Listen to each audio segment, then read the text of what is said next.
Bwana, mambo ni vipi mwana Hot Data 24, na wakati mwingine tena ambao of course nasogezana vitu hot kweli kweli, na hii ni issue ambayo imeweza kuibuka muda huu na imeweza kuzungumza na mwanadada ambaye amekuwa ni mhabarishaji wa kutoa taarifa mbalimbali kuweza kuhusiana na celebrity tofauti tofauti, na amekuwa akizua pia mijadala mikubwa, lakini pia na ugomvi mkubwa mara kadha wa kadha, na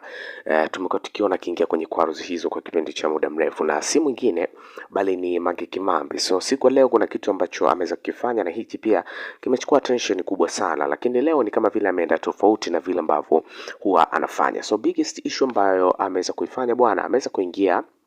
live na kuweza kurecord kuzungumza, na of course akarecord na video ambayo hii bwana amekuwa akizungumzia haswa kwa wale wadada ambao mara nyingi tumekuwa tukiona wanakuwa na ndoto kubwa hasa tu za kutaka kuolewa na mtu ambaye ana fedha nyingi na vitu kama hivyo. So mtu ambaye ameweza kumtarget bwana ni Zuchu, ambaye of course ameonekana kwamba amekuwa ni king'ang'a sana kwa upande wa Diamond Platnumz kwa sababu ya mafanikio yake makubwa ambayo yuko nayo, na hivyo ndivyo ambavyo Mange Kimambi amekuwa akimtafsiri. Na Mange Kimambi baada ya kuweza kuja na video hii bwana, ameweza kufunguka ni kwa namna gani ambavyo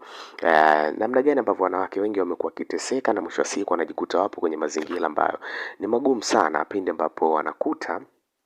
kile kitu ambacho alikuwa anakihitaji kutoka kwa mwanaume huyo bwana ameweza kukikosa kwa muda huo, kwa sababu mtu ambaye yuko na fedha bwana ni kwamba muda wote akiamua kuweza kuchukua pesa zake na kuamua kuweza kutokukupa, basi utajikuta uko kwenye wakati ambao ulikuwa ni mgumu sana. So Mange Kimambi ameamua kuweza kuachana